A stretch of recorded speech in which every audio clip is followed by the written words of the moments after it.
बिहार में सिर्फ एक विधायक को नीतीश कुमार ने अपने कैबिनेट में मौका दिया है, जबकि उम्मीद की जा रही थी कि महागठबंधन में शामिल बाकी घटक दलों के विधायक को भी मौका मिलेगा, लेकिन ऐसा नहीं हुआ। जिसके बाद अब दबी जुबान में महागठबंधन में शामिल बाकी पार्टियों ने अपनी नाराजगी भी जाहिर करना शुरू कर दी है। बता दें कि आरोप ये लगाया जा रहा है कि नीतीश कुमार के कोटे एक मंत्री संतोष सुमन ने इस्तीफा क्या दिया, उन्होंने तत्काल रत्नेश सदा को मंत्री पद की शपथ दिला दी, जबकि महागठबंधन में शामिल सबसे बड़े दल राजद को 2 मंत्रियों ने इस्तीफा दिया, मगर उस पद पर भरपाई किसी अन्य नेता को मंत्री पद देकर नहीं की गई है। यहां तक कि कांग्रेस मंत्री परिषद विस्तार की राह देखते ही रह गई। राजनीतिक गलियारों की बात करें तो नीतीश कुमार से ना तो राजद के रणनीतिकार खुश हैं और ना ही कांग्रेस के वरीय नेता।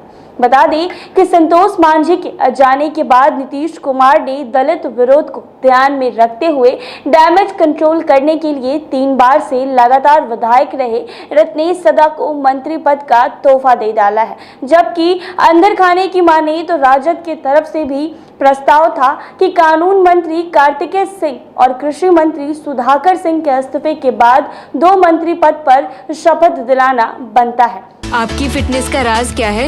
एशवेल रस, ये एक ही बोतल में है। Stress, weakness, acidity, obesity, hair fall, skin की हर परेशानियों का एक ही हल। एशवेल लाइफ, डायबिटीज फ्री लाइफ।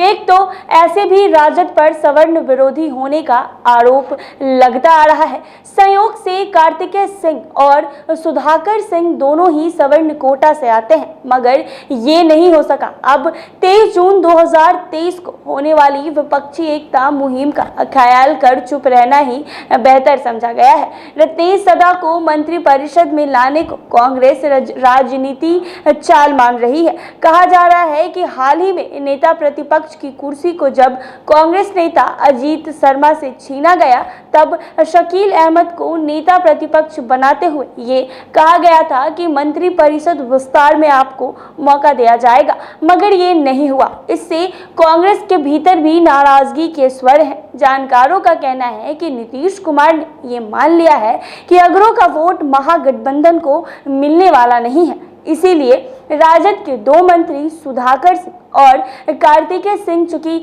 सवर्ण है, इसीलिए उन पदों को भरने के प्रति कोई दिलचस्पी नीतीश कुमार ने नहीं दिखाई है। लेकिन जब मंत्री संतोष सुमन ने इस्तीफा दिया और जीतन राम मांझी हरकत में आ गए, यहाँ तक कि माउंटेन मैन दशरथ मांझी के बेटे और दामाद को जदयू की सदस्यता दिलाई गई है। जहाँ तक उप मुख्यमंत्री तेजस्वी यादव का सवाल है, तो वो भी समझते हैं कि सवर्ण मत भाजपा को ही जाएगा या फिर उनकी बात नहीं मानी जा रही होगी। तेजस्वी यादव शायद इसी स्थिति में नहीं होंगे कि वो नीतीश कुमार पर दबाव बनाकर या अल्टीमेटम देकर अपने कोटे के खाली 2 मंत्री पद को भर सके। लेकिन नीतीश कुमार के इस फैसले से एक संदेश तो ये निकला है कि महागठबंधन में नीतीश कुमार जो चाहे वो कर सकते हैं। बिहार बीजेपी के प्रवक्ता का कहना है कि महागठबंधन में किसी की नहीं चलती। नीतीश कुमार जो चाहते हैं अक्सर वही करते हैं। मंत्री परिषद विस्तार की मांग बहुप्रतीक्षित थी, बावजूद उन्होंने केवल अपनी पार्टी के मंत्री पद को भरा है। राजद हो या कांग्रेस, चल रहा तो सिर्फ नीतीश कुमार का ही है।